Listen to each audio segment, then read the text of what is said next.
clause attributive de juridiction et protection du consommateur. La Cour de cassation a tranché dans 2 arrêts du 25 mars dernier. Elle affirme qu'un consommateur domicilié en France à la date de l'acte introductif d'instance ne peut pas être privé de l'accès aux juridictions françaises, même si le contrat désigne une juridiction étrangère. Pour comprendre ces décisions, on fait le point avec mon invité, Michel Ferrand, avocat associé chez Anthemis. Michel Ferrand, bonjour. Bonjour, merci de m'accueillir. Alors pour bien comprendre l'arrêt, on va revenir sur le contexte et aux origines et aux conséquences de la crise bancaire libanaise. Pouvez-vous nous rappeler en quelques mots ce qui a déclenché la crise bancaire libanaise et comment elle s'est traduite pour les déposants ? La guerre qui a débuté au Liban en 1975 a eu un impact terrible sur l'économie et cet impact sur l'économie s'est évidemment traduit sur les ressources de l'État qui s'est retrouvé en déficit de façon à peu près continue. Ceci a dévalué la monnaie et lorsque la phase chaude du conflit s'est arrêtée en 91-92, les problèmes économiques n'ont pas été résolus pour autant. À partir des années 2000, une politique de stabilisation de la monnaie a été mise en place à base de taux d'intérêt élevés. Ces taux d'intérêt étaient servis par l'État aux banques et par les banques aux particuliers, et ça a eu pour effet d'amenuiser l'économie réelle. Il était plus intéressant de placer son argent en banque que d'ouvrir un supermarché. Et le système a fonctionné tant que les capitaux affluaient principalement de l'étranger.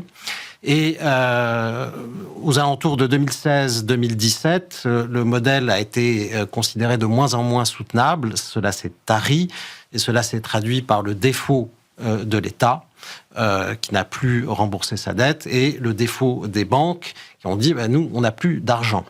Elles se sont servies d'un paravent qui est la Banque centrale libanaise qui a édicté des circulaires privant les déposants du droit de récupérer leur argent, leur fonds. Circulaire contra legem, puisque évidemment le code de commerce dit que lorsque vous déposez, vous devez restituer. Bien sûr. Et ceci a mené donc les déposants devant les tribunaux libanais dans un premier temps. Sauf que même si quelques décisions favorables ont été obtenues en première instance au Liban, un barrage au niveau de la Cour d'appel et de la Cour de cassation a empêché ces déposants d'obtenir gain de cause. Et cela les a menés à se dire, mais est-ce qu'on peut agir ailleurs ? Et dans le ailleurs, il y a eu les États-Unis, il y a eu la Grande-Bretagne et bien évidemment la France. Donc tentative de saisir les juridictions françaises, tentative pas toujours fructueuse, mais une avancée significative est intervenue, comme vous venez de le rappeler. Parce que ce qui faisait obstacle dans ces contentieux, c'était la clause attributive de juridiction. Pour bien comprendre, quel est l'effet de la clause attributive de juridiction ? La clause attributive de juridiction est la clause qui désigne un juge et qui prive donc l'une des parties du choix qu'elle aurait pu avoir par ailleurs. En droit interne, on dit vous devez saisir le tribunal du lieu du défendeur. En droit international, le principe est le même, sauf que la clause attributive de juridiction est communément admise et elle est sanctionnée positivement par les tribunaux français, qui l'admettent absolument. La question ne se posait pas entre professionnels, elle s'est posée entre consommateurs. Est-ce que les consommateurs doivent être protégés ou pas ? Et la position de principe est de dire non, l'international, c'est autre chose, ce n'est pas comme ça que l'on fonctionne et vous devez saisir le tribunal du défendeur. Néanmoins, une faveur a été instaurée en faveur des consommateurs par le droit européen. Le droit européen... Qui prévoit quoi ?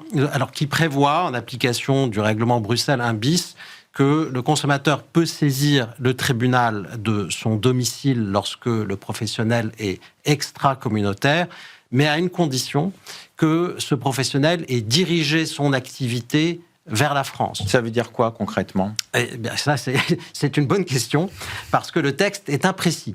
Et donc, la jurisprudence a élaboré des critères d'activité dirigée tels qu'un site net accessible depuis le pays, des démarches commerciales, le lieu de la signature du contrat, etc., etc. Donc, il y a des faisceaux d'indices qui se sont mis en place, mais on ne savait jamais, de façon certaine, si on était dedans ou dehors. Et donc, cette activité dirigée est un obstacle qui n'a pas toujours été franchi. Un autre critère était à la disposition d'accès au juge français, était à la disposition du consommateur, c'est la nationalité. Puisque je suis français, je veux accéder au juge français. C'est un critère de rattachement. Absolument. Mais ce critère-là n'est que supplétif, c'est-à-dire que on y renonce par le simple fait de signer une clause attributive de juridiction. Donc là encore, la clause est un obstacle. La seule façon d'y échapper, c'est donc de dire que la clause attributive est nulle, mais ça n'est pas toujours facile. D'accord. Alors, on va revenir sur ces arrêts du 25 mars dernier. Que dit précisément la Cour de cassation? En quoi est-ce favorable aux consommateurs? Alors, au début, ça commence très très mal, puisque la Cour de cassation dit dans ses arrêts je refuse de vous donner raison sur le critère de l'activité dirigée. Vous n'arrivez pas à rapporter la preuve d'une activité dirigée vers vous en tant que consommateur, dans un cas.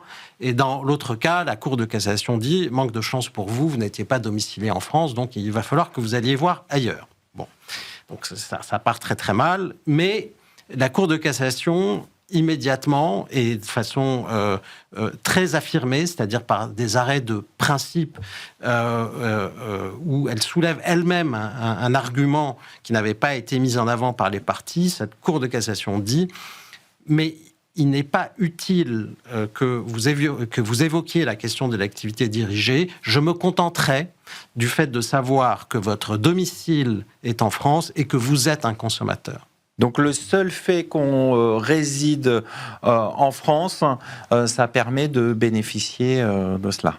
Oui, à condition, évidemment, d'être un consommateur et d'être en France au moment où l'on saisit le tribunal, au moment de l'assignation. Autrement dit, si vous étiez en France lorsque vous avez signé votre contrat avec la banque, que vous avez ensuite déménagé en Ouganda, eh bien, le fait d'avoir été en France au moment de la signature du contrat ne vous apportera aucune protection supplémentaire. Pour terminer, est-ce que c'est un véritable revirement ou c'est juste un ajustement qui est fait par la Cour de cassation ? Alors, c'est un revirement en cela que la Cour de cassation renonce à ce critère qui dérive de Bruxelles 1 bis, qui est de dire vous devez me démontrer l'activité dirigée. Donc, de ce point de vue, il y a revirement. Mais ça n'est pas un revirement complet au sens où vous pouvez toujours vous promener devant la Cour de cassation en disant « mais je remplis le critère de Bruxelles 1 bis », ça vous dire « très bien, bravo pour vous ». Mais quel est l'intérêt, puisque maintenant, on vous dit, et ça c'est une création prétorienne plus qu'un revirement, vous n'avez même plus besoin de cela, prouvez-moi que vous êtes domicilié ici, prouvez-moi que vous êtes consommateur, et vous pouvez y aller. La portée de ces deux décisions est absolument considérable, parce que si dans les années 60-70, le consommateur en France ne concluait pas de contrats internationaux, aujourd'hui, vous surfez sur Internet, vous achetez sur Amazon, vous utilisez un service Google ou quoi que ce soit d'autre. Aujourd'hui, c'est très courant. Vous ne faites que conclure des contrats internationaux et vous pourrez saisir le tribunal de votre domicile. On va conclure là-dessus. Merci Michel Ferrand. Je rappelle que vous êtes avocat associé chez Antemis. Merci.